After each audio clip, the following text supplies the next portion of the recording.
حدثنا عبد بن حمید یہ حدثنا ابو بکر بن ابی شیبہ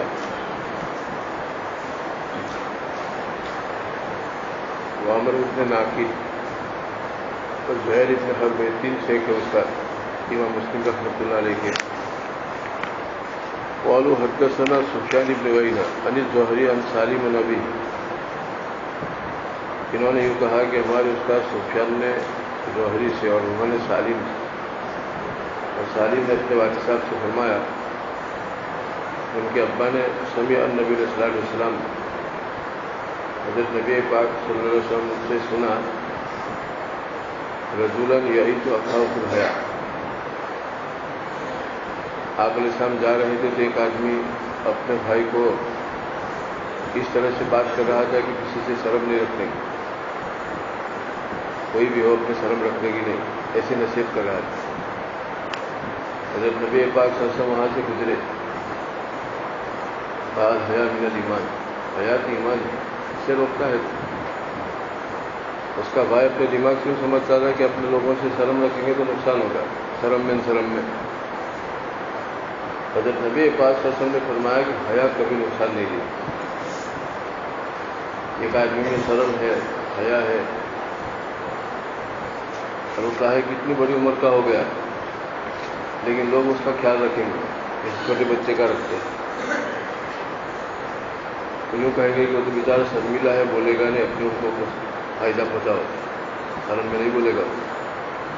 اور ایک بے شرم آدمی ہے، واقعتاً مصیبت میں ہے، کوئی خیال نہیں رکھے، وہ تو بے شرم ہے، کہاں سے بھی کچھ کر لے گا.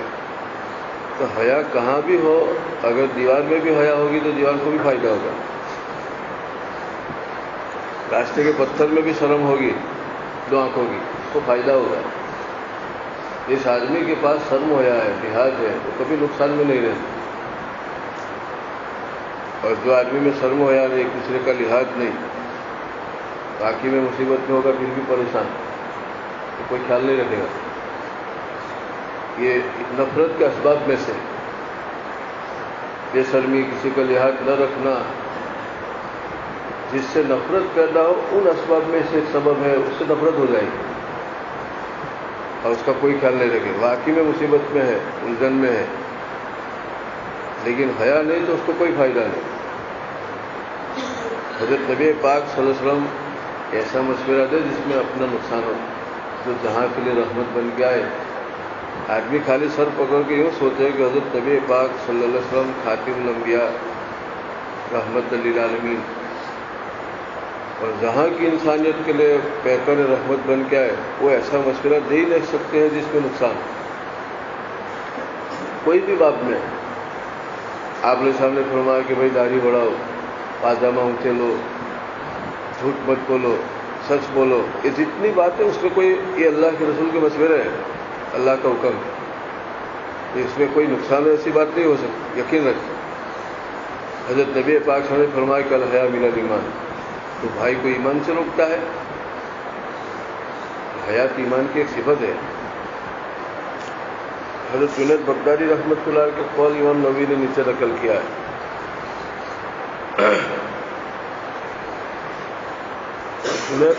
الحیا رویت کے اعلیٰ نعم اور یوت تقصیر، اللہ کی نعمتیں دیکھے اور اپنی کوتاہی دیکھے. فیتولد بینہما حالۃ، اور اس سے ایک حالت پیدا ہو، اس کا نام حیا.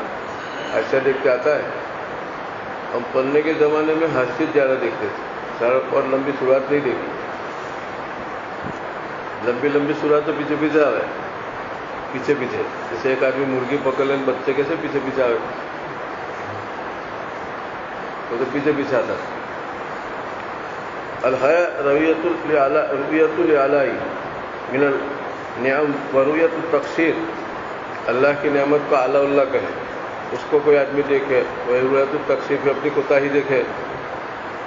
فیتولد منہما حالۃ، اس سے ایک حالت پیدا ہوتی ہے، مسمل حیا، اس حالت کا نام حیا. اپنی کوتاہی، اللہ کی نعمتوں کی کثرت، پھر جو ملی جلی کیفیت پیدا ہو، اس کا نام حیا. حاشیے کا مکھن نکال کے دو تو آپ کی استعداد ہے کنڈا بیچی جیور پر لینے کی. قاضی عیاض اور ان کے علاوہ شراح نے فرمایا کہ انما ذویل حیا من الایمان، کہ حیا ایمان کی صفت ہے. اگرچہ وہ ایک طبی چیز ہے، لأنه قد يكون تخلقا و اکتسابا كسائر اعمال البر. ایک تو فطری اور ایک کسبی. ایک پیدائشی آدمی کے اندر شرم و حیا ہے، محنت کرنی نہیں پڑی، اور ایک اپنے اختیار سے نہیں چاہتا دل پھر بھی شرم رکھتا ہے اور ایک دوسرے کا لحاظ رکھتا ہے. اور کھلکی بھی ہے کسبی بھی ہے. ابتدا میں کسبی ہوتی ہے، اس کے بعد طبی بن جاتی ہے.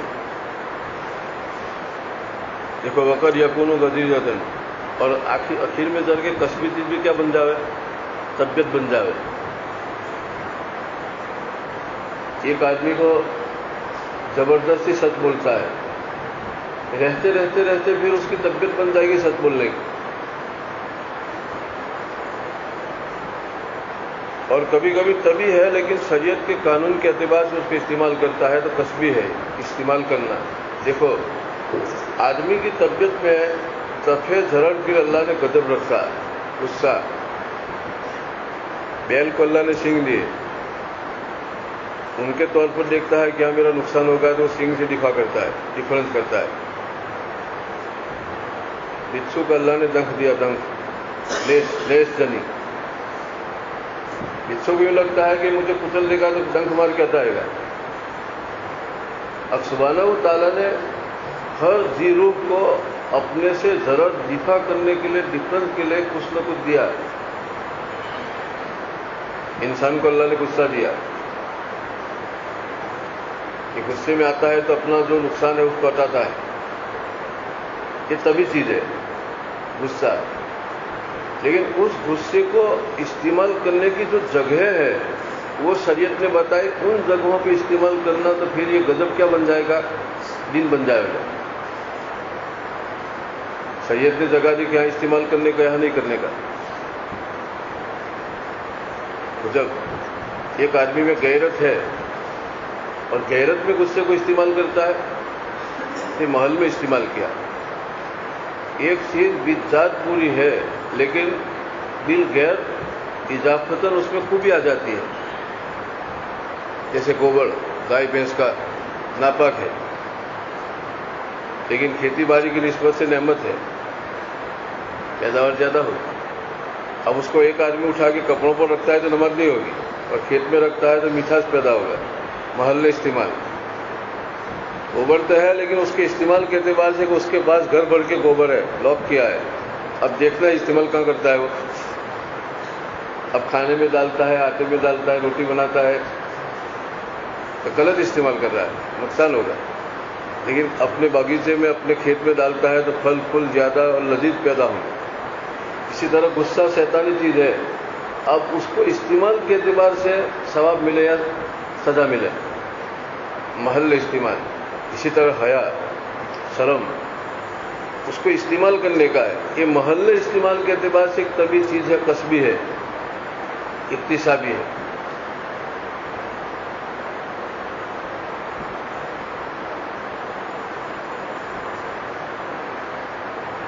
فہو من الایمان، یہ محل استعمال کے اعتبار سے ایمان کی صفت ہے. ولہذا ولکونہ باعثا علی افعال البر مانعا من المعاصی. اور جب حیا ہوگی تو آدمی کتنی نافرمانیوں سے بچے گا، اس کو اللہ کی شرم آئے گی کہ کل اللہ کو یہ منہ دکھانا ہے. اگر اس منہ سے میں جھوٹ بولا، خیانت کی، غیبت کی، اس دل دماغ سے حسد کیا تو کل اللہ کے پاس جانا ہے، لیبودری ہوگی. کیا ہوگا میرا؟ ایک دم خیال آتا ہے نا، شرم آتے، اس کو غیبت کرتے، چگلی کرتے، حیا روکتی ہے گناہ سے. نماز نہ پڑھتے، نفس نے کہا کہ بہت آرام ہے، سویا رہے، ٹھنڈک ہے، فجر کی نماز میں مت اٹھ، لیکن ایک دم اللہ کی شرم آئی. ایک آدمی میرا تھوڑا کھائے نا، پھر میرا نہ مانے، میری ڈیوٹی پر نہ جائے تو مجھے غصہ آئے کہ میں تجھے تنخواہ دیتا ہوں نا، کیوں 4 بجے اٹھ کے فیکٹری میں نہیں گیا؟ تو میں اللہ کی اتنی نعمت استعمال کروں نا، اللہ کی اتنا کام نہ کروں. جس میں میرا فائدہ ہے، فائدہ بھی اس کا ہے نہیں، اللہ کو کیا فائدہ؟ ایک آدمی ڈاکٹر کی اطاعت کرتا ہے تو ڈاکٹر کو فائدہ ہے، تجھے فائدہ ہوگا، اس کی مانے کہ بھئی یہ پرہیز کرنا نہیں، یہ کھانا، تو اس میں فائدہ اس کو ہے۔ اسی طرح حق سبحانہ و تعالیٰ کی کہنے پر کرے نہ کرنے پر پرہیز کرے تو فائدہ اس کو ہے، اللہ کو کوئی فائدہ نہیں۔ حیا ہوگی تو کیا ہے، بہت سی نیکیوں سے رکے گا، بہت سے معاصی سے رکے گا، کتنی نیکیاں کرے گا۔ وَأَمَّا الْحَيَاءُ خَيْرٌ كُلُّهُ لَا يَأْتِي إِلَّا بِخَيْرٍ، اور کوئی بھی حیا بھلائی کی سوا کچھ لائے گی نہیں، فی الجملہ اس کے اندر بھلائی زیادہ ہے، نفع زیادہ ہے، نقصان کم۔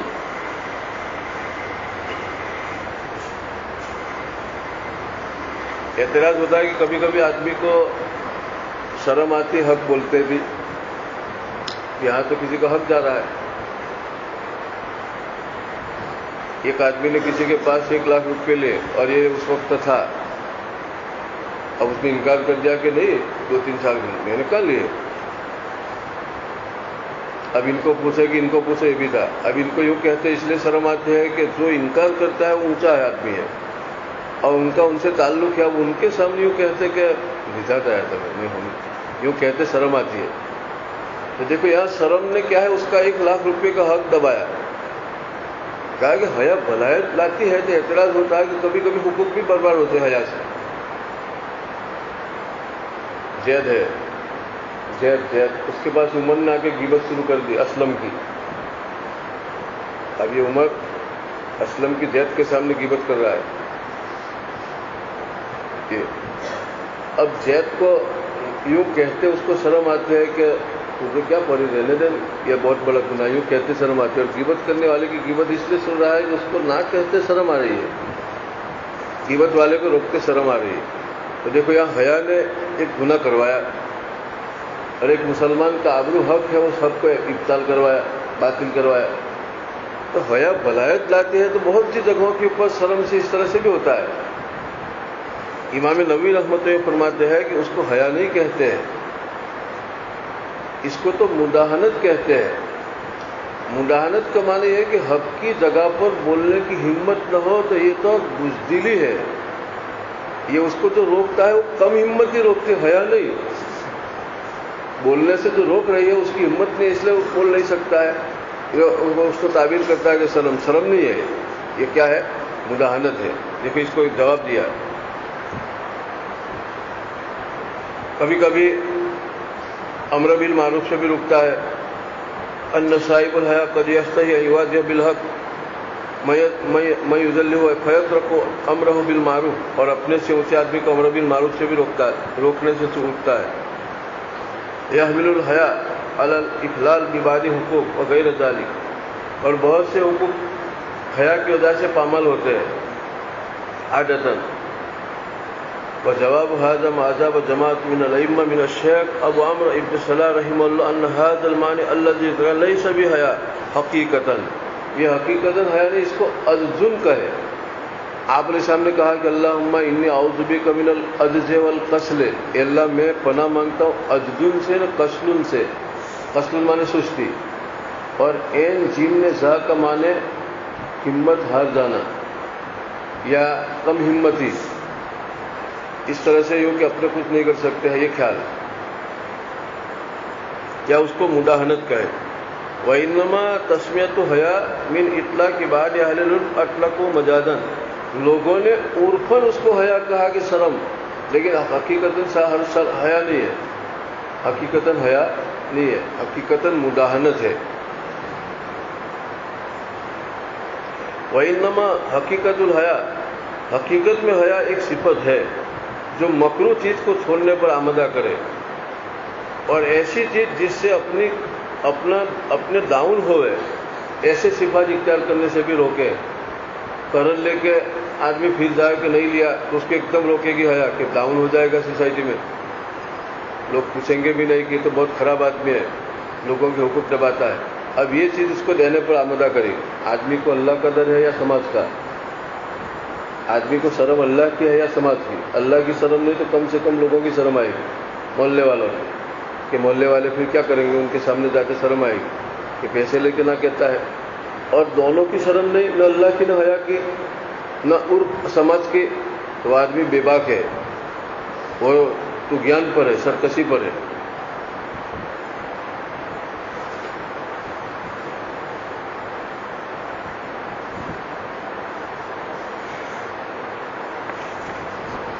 دیوبند میں ایک بزرگ تھے بہت بڑے، علامہ ابراہیم ملیاوی رحمۃ اللہ علیہ، مسلم شریف پڑھاتے تھے بہت پہلے۔ حضرت قاری طیب صاحب رحمۃ اللہ علیہ جو وہاں 65 سال محتمم رہے، اس کے بھی استاد تھے، بہت بڑے تھے، اور معقولات کے منقولات کے امام تھے۔ 50 صفحے تک بچہ عبادت پر ہے، ہم کو تو ان سے پڑھنا نصیب نہیں ہوا، لیکن ہم گئے تو سنانے والے سناتے تھے، تو بس یوں ہی بیٹھے رہے، اور 50-25 صفحے کے بعد ایک جملہ بولے تو سارے صفحے حل ہو جائے، اتنے جامع استاد تھے۔ ایک جملہ بول دے، ٹکڑا، یہ ٹکڑا بولے تو یہ سارے مغلقات حل ہو جائے، کھل جائے، سمجھ میں آ جائے، اور اونچے تھے 6 فٹ سے بھی زیادہ۔ کبھی کبھی عصر کے بعد کبڈی کھیلتے تھے، کہاں میدان میں، دارالعلوم دیوبند کے میدان میں طلبہ کے ساتھ کبڈی کھیلے، تو کبھی کبھی وہ ان کی باری آئے تو وہ بولتے بولتے جاوے تو شرم میں بچے پیچھے آتے، پکڑنے کے بجائے شرم میں بچے پیچھے آتے۔ تو حضرت جو فرماتے تھے کہ بھائی یہ وہ حیا نہیں جو آپ نے پڑھا حدیث میں، الحیا شعبۃ من الایمان، یہ جو تم کو شرم آ رہی اس کو خجل کہتے، کیل کھیل جھم نے لام، خجل خجل خجل، شرمندگی یعنی مطلق شرمندگی، وہ حیا نہیں جو شعبۃ من الایمان ہے۔ یہاں تو جوہر دکھاؤ مجھے پکڑو، ایک آدمی کو ممتحن کو جواب دیتے شرم آئی، اس کو شرم نہ کہے، ممتحن سوال کرے اس کو جواب دیتے شرم آئی، یوں بیٹھا رہے، اس کو شرم نہیں کہتے، خجل کہتے ہیں۔ قرآن اور حدیث کے اندر عربی جو الفاظ ہیں جیسے الحیا، الخجل، المداہنت، العجز، الکسل، ہر ایک کا الگ الگ مفہوم ہے، ملا جلا۔ تو لغات عرب جو ہے، عرب کی ڈکشنری، اس کو جیسا ہے ایسا معلوم کرنا یہ اصل علم کا مادہ ہے۔ علوم شریعہ کے اندر لغات عرب جو ہے وہ علوم کا مادہ جانتے ہو، روٹی پکانے کا مادہ آتا ہے تو روٹی بنے، اسی طرح علوم جو بنتے ہیں وہ عربی لغات سے بنتے ہیں، لغات العرب، لغات القرآن۔ اس لیے ترجمے میں بچے لغات القرآن کو خوب دیکھیں، مستقل کتاب ہے لغات القرآن۔ جیسے قرآن میں فی جیدہا حبل من مسد، مسد کسے کہے، جید کسے کہے، حبل کسے کہے، یہ لغات العرب میں ہوگا، لغات القرآن۔ اس لغات پر جتنا قابو ہوگا صحیح ٹھیٹ علم آئے گا۔ اب جیسے کل میں نے کہا کہ اسراف الگ چیز ہے، سخا الگ چیز ہے۔ اسراف کا معنی بھی خرچ کرنا، سخاوت کا معنی بھی خرچ کرنا، لیکن سخا ایسا خرچہ تو دوسروں پہ ہو، اور اسراف ایسا خرچہ کہ ضرورت سے زیادہ اپنوں پہ ہو، ضرورت سے زیادہ اپنی شادی میں ضرورت سے زیادہ خرچ کر ڈالا، روب پالنے۔ یہ روب کو کیا کرنے کا، لکھا جو آدمی کو کنگال بنا دے، جس روب سے آدمی کو نقصان ہونے کنگال بن جاوے، یہ کوئی زندگی ہے؟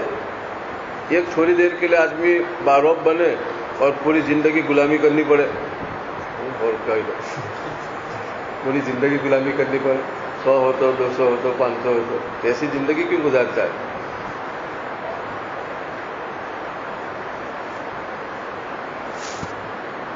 اس روایت میں نبی پاک صلی اللہ علیہ وسلم نے یوں فرمایا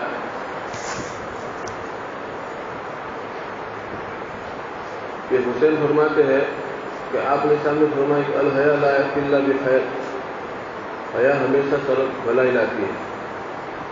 تو حسین ابن کعب تھے، انہوں نے حدیث کے مقابلے میں عمران بن حسین کے سامنے ایک حکمت کی بات پیش کی، حکمت کی بات، اور یوں کہا کہ حکمت کی کتابوں میں لکھا ہے کہ وقار اور سکینت بھی حیا سے ہے، یہ بھی حیا ہے، وقار میں سکینت کیا ہے؟ حیا ہے۔ عمران رضی اللہ تعالیٰ عنہ ان کے اوپر غصے ہو گئے، حسین ابن کعب پر، محدث کا رسول اللہ، وتحدثون الصحفی، حضرت نبی پاک صلی اللہ علیہ وسلم کی حدیث میں تیرے سامنے بیان کرتا ہوں تو اپنی حکمت کی کتابوں کی بات سامنے پیش کرتا ہے. یعنی ان کا یہ کہنا بھی اپنی جگہ پر ٹھیک تھا. حکمت کی بات کہ وقار سکینت بھی حیا والا آدمی باوقار ہوگا. سکینت مانے تواضع ہوگی. انہوں نے یہ فرمایا کہ اس کے اثرات میں سے وقار نے تواضع ہے. جس درجہ اس میں حیا ہوگی تواضع ہوگی، اور جس درجہ اس کے اندر حیا ہوگی وقار ہوگا. سچولا پن نہیں ہوگا. سچولا پن سبک حرکت ہی. جیسے میں نے کہا کہ سب کے سامنے ناک میں انگلی ڈالنا، یہ اس کو سبک حرکت ہی کہے. یہ بھی حیا آدمی کرے گا. بغل کے بال نوچے سب کے سامنے، پل پل بولے، نہ بولنے کی بات. یہ ساری چیزیں وقار کے خلاف جتنی بھی چیزیں ہوگی وہ حیا نہیں ہے. اس لیے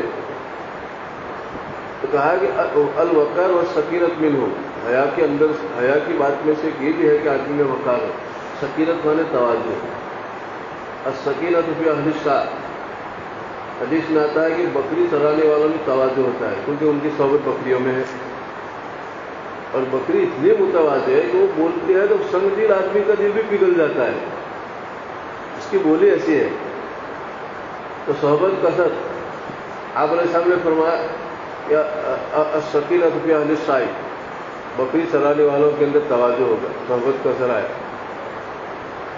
ایک آدمی اپنے جیب کے اندر گلاب کا پھول رکھتا ہے، 10 منٹ کے بعد نکال دیا. پھر کوئی کھانے کے دانے رکھتے اور کسی کو دے گا تو فوری بولے گلاب کی خوشبو آ رہی ہے. دیکھو 10 منٹ گلاب کا پھول جیب میں رہا تو اس کی صحبت نے اثر چھوڑا، خوشبو. ایک آدمی متواضع ماحول میں رہتا ہے، تواضع پسند انسان کے ساتھ رہتا ہے تو اس میں بھی تواضع آئے گا. لیکن بظاہر یہ ان کی حکمت کی بات نبی پاک صلی اللہ علیہ وسلم کی حدیث کے ساتھ معارضہ صورتاً تھا. تو آپ علیہ السلام تو اتنے اونچے مقام پر اللہ کے رسول کی بات اتنی وقین، اتنی قیمتی کہ صورتاً بھی اس کے مقابلے میں کوئی بات نہ پیش کرنی چاہیے.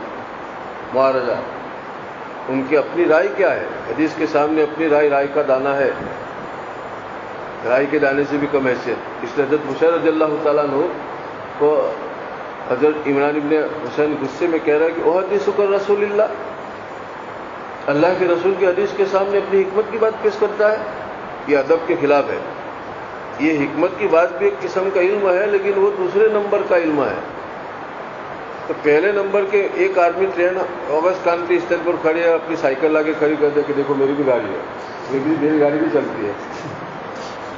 2 پہیے والی سائیکل اس کے سامنے لا کے کھڑی کر دے انجن کے پاس کہ جیسے یہ گاڑی میری گاڑی بھی چلتی ہے.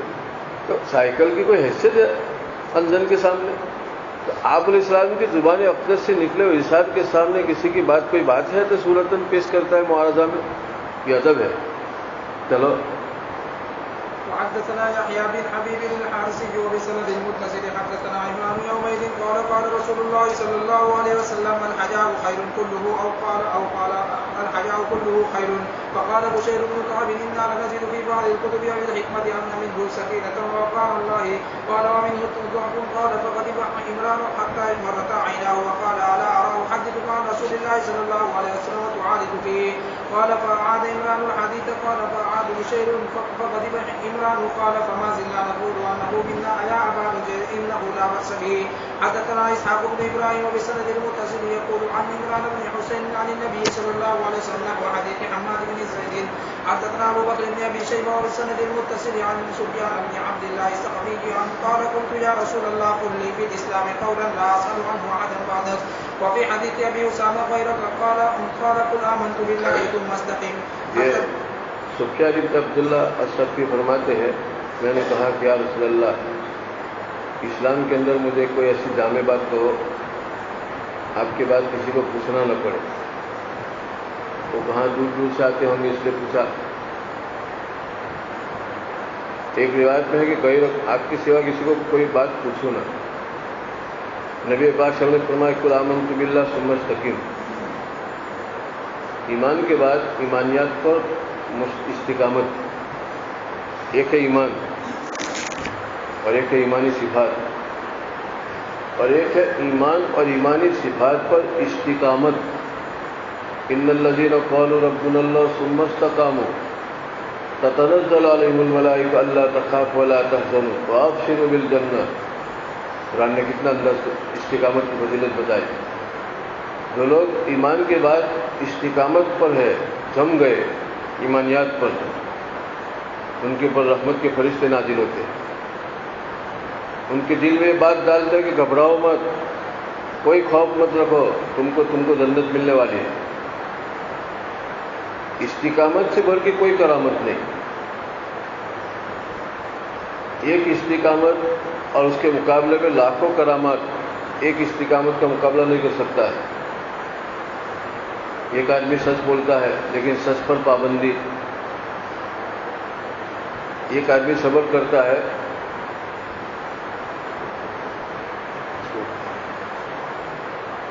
ایک آدمی صبر کرتا ہے لیکن صبر کے اوپر پابندی. 2 دن کے بعد اپنی صبر کر لے، 2 واقعے میں، 3 واقعے میں، 4 واقعے میں، لیکن 5ویں واقعے میں تو بھی فرق پڑے گا کہ ہوں کتنی صبر کروں. اب تو حد ہو گئی، اب تو صبر کا پیمانہ لبریز ہو گیا ہے. وہ نہیں، قبر میں جانے تک صابر رہے. استقامت. ان الذین قالوا ربنا اللہ، تو خالی ایسا نہیں کہ لا الہ الا اللہ، اس کے اوپر صبر. ایمان اور ایمانی صفات کے اوپر ایک تو آدمیوں کا تو لحاظ رکھ لیا، اس کے بعد لحاظ چھوڑ دیا کہ یہ کتنا لحاظ رکھے لوگوں کا. صفت جو ایمان کی صفت ہے اس پر استقامت، نماز کی پابندی پر استقامت. ایک آدمی نماز پڑھتا ہے لیکن سفر کی حالت میں چھوڑ دیا کہ میں تو مسافر ہوں، گھر جا کے پڑھوں گا، یہ استقامت نہیں. جماعت کے ساتھ نماز.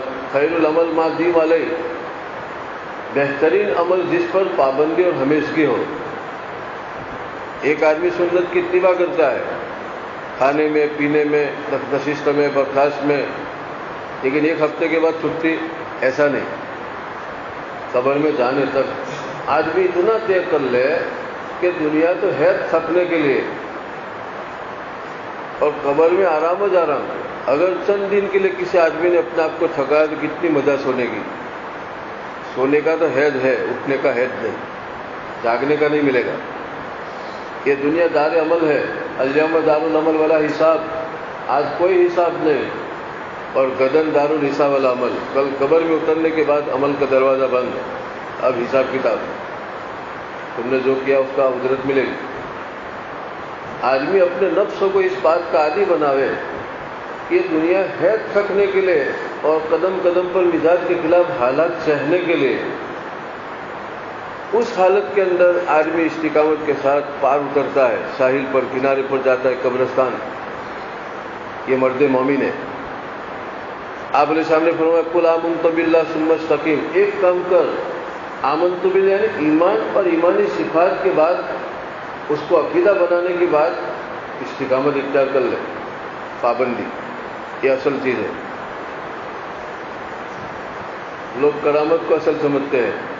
کوئی بزرگ کمرہ بچھا کے آسمان میں گگن میں اٹھتا ہے تو دیکھو کتنا بڑا بزرگ آسمان میں اٹھتا ہے. لیکن ایک استقامت کا مقابلہ 1000 کرامات نہیں کر سکتی ہے. ایک استقامت، اس کا مقابلے میں 1000 کرامات ہو تو 1000 کرامات اس کے سامنے ہار جائے گی. یہ منسوخ چیز ہے. ہوا میں اڑنا تو مکھی بھی ہوا میں تو اڑتی ہے. تم کسی کے ناک پر مکھی میں نہیں ہوگا اڑے گی، لو تم تو اڑ نہیں سکتے تھے، مطلب جن لو بہت بڑی ہو گئی. دیکھو مکھی ہوا میں اڑی. پانی کی سطح پر تیرتے اس طرف جانا تو مینڈک اور کچھوا بھی نکل جاتا ہے، مچھلی بھی تیرتی تیرتی اس کنارے نکل جاتی ہے. لیکن استقامت جو انسان کے نفس کے علاوہ رگ میں نفس استقامت، صبر پر، حیا پر، حلم پر، ایمان پر، ایمانیات پر، یہ بہت بڑا صفات کمالات میں سے کمال ہے. دھسو بچو نہ ہو، تردد نہ ہو.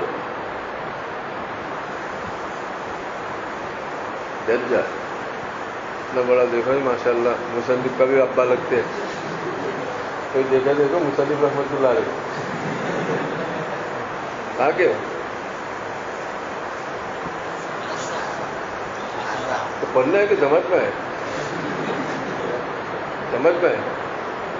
جماعت میں اتنے دور سے آئے تو کتنی مصیبت اٹھا کے کیا 5 دن کا راستہ طے کر کے آئے. یوں کر ہوتا ہے. یہ آپ کا فوٹو لے کے وہاں دلی بھیجیں کیندر میں، یہ پڑھنے آتا ہے آسام سے سو جاتا ہے، تو ان کو بھی یقین نہ ہو کہ نہ آنا ہو اپنے کو تکذیب کرے، اپنے جھوٹے ثابت ہو۔ حدیث کی کتاب میں اس کے اوپر سر رکھ کے سو جانا کتنا بڑا گناہ ہے، بول بیٹھ جا۔ تمہارا مقام تو دور حدیث میں آنے کے بعد لاسٹ مقام، کتنا اونچا مقام، مثال، تم تو مثال، تمہارے نقش قدم پر دوسرے چلے، اتنے اونچے مقام پر آنے کے بعد ایک سیکنڈ بھی کھڑا ہونے کی نوبت آئے، ایک سیکنڈ بھی، یہ بھی بدنما داغ ہے پیشانی پر۔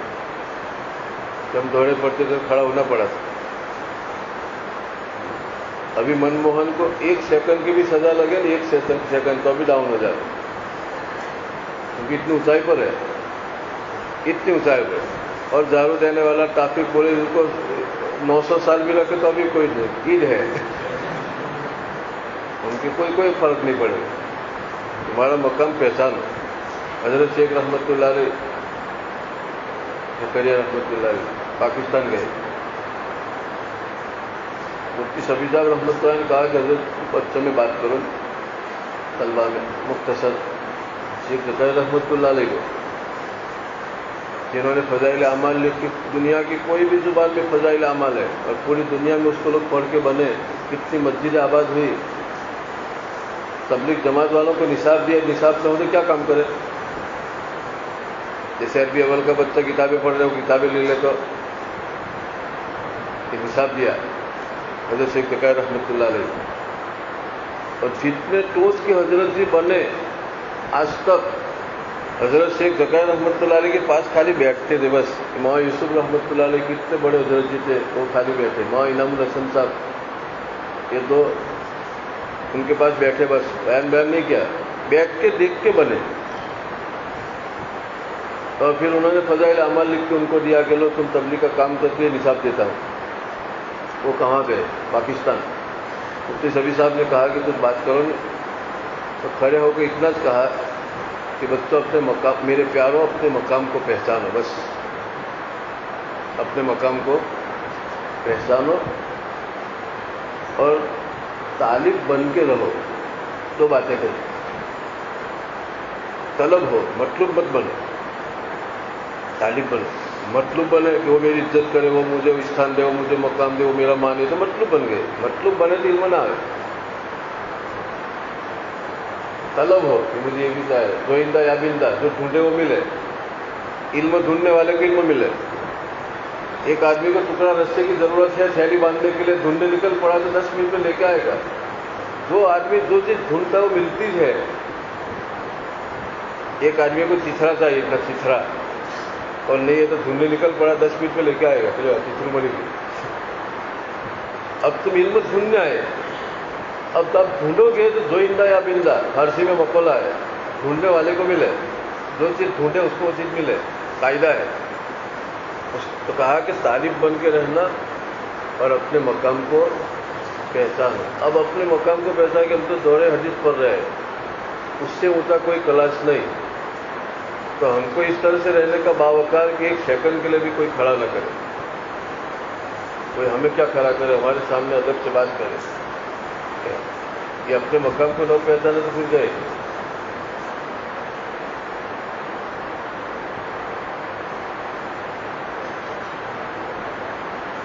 جب قوم اپنے مقام کو نہیں پہچانتی تو گرتی ہے۔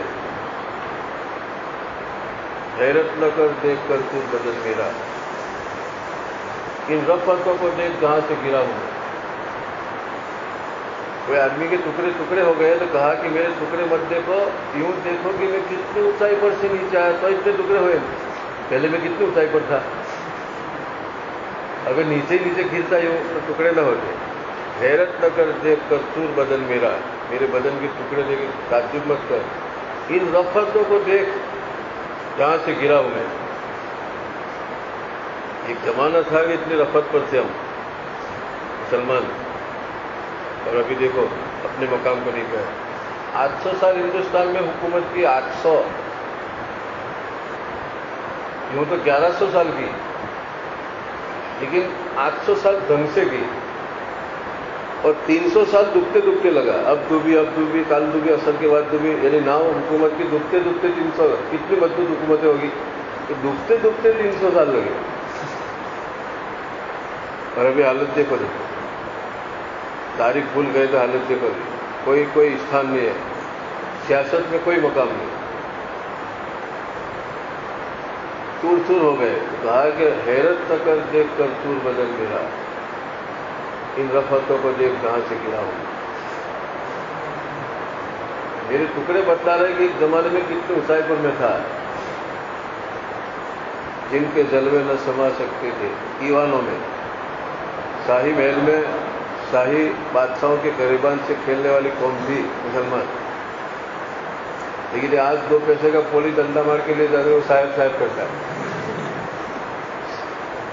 شاہی گریبانوں سے کھیلنے والی قوم، جن کی آنکھوں میں ہاتھ ڈال کے بات کرنے والی قوم، اس کو علامہ اکبر الہ آبادی نے کہا۔ اکبر الہ آبادی ایک بہت بڑے شاعر مجھے، اسلامی شاعر، عبد الماجد دریابادی رحمۃ اللہ کی تفسیر ماجدی پڑھنا، وہ پہلے ایک زمانے میں ان پر انگریزیت کا اتنا غلبہ تھا کہ قرآن کو نہیں مانتے تھے، رجت پسندی کہتے تھے کہ پرانی بات ہے 1400 سال کی، نئی بات کرو، الحمد باللہ۔ اکبر الہ آبادی نے ان سے دوستی کی اور کہا کہ آپ اتنے بڑے ادیب ہو، ادب کے حیثیت سے تو قرآن کو پڑھو، عربی ادب کے حیثیت سے بھلے ہدایت نامہ نہیں، 3 سر، انگریزی ٹوپی، یہ سب عبد الماجد لگاتے تھے، بغیر وضو کے اس طرح سے کھول کے دیکھنے لگے۔ قرآن کی آیت بے مثال ادیب سے، عربی کے بھی تھوڑا 2-3 آیتیں پڑھی تو ایک دم کھینچے گئے تو ان سب نکال لیں، اور پڑھا تو ٹوپی نکال کے شادی پہن لی، پھر رکھ کے وضو کر کے پڑھنا شروع کیا۔ قرآن نے اس کو اتنا اونچا بنا دیا، ان کو بھان دلایا تھا۔ تفسیر ماجدی لکھے، کفارے میں دیکھنا تمہارے کتب خانے، تفسیر ماجدی، اس قرآن کو رجت پسندی کہتے، اس کے لٹو بن گئے اکبر الہ آبادی۔ ان کا یہ شعر ہے، جن کے جلوے نہ سما سکتے دیوان، جنہوں نے ماجدی عبد الماجد کو عبد الماجد بنایا، جن کے جلوے نہ سما سکتے دیوانوں میں، ایسے تھے وہ۔ ایک شعر میں ورود بیان کرے نے، دوسرے شعر میں نزول۔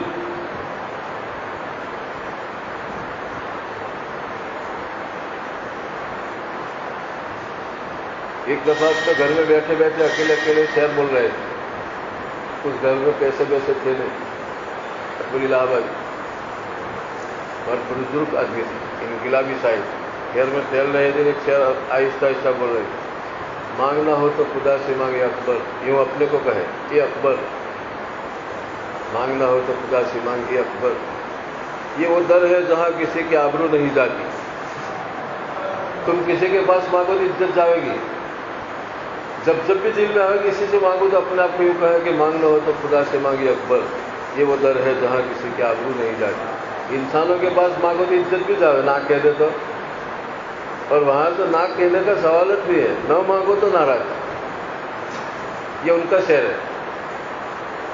اس قسم کی چیزیں یاد رکھو، دماغ کی کلیاں کھولو، سکوکتا کرو، ان کا خیر تم میت سب کو اس کی طرح، اتنے دور سے پڑھنا ہے تو کچھ لو۔ ایک ہفتے میں 100 صفحے پورے کر سکتا ہوں، لیکن آپ کے اوپر مجھے ترس آئے گی، بیچارے جو سامنے بیٹھے ہیں، تو کچھ تو دے، کچھ تو بیدار مغزی تو پیدا ہو، کم سے کم اس کا دماغ سویا ہے، اٹھے، جاگے، غلطی ہو گئی۔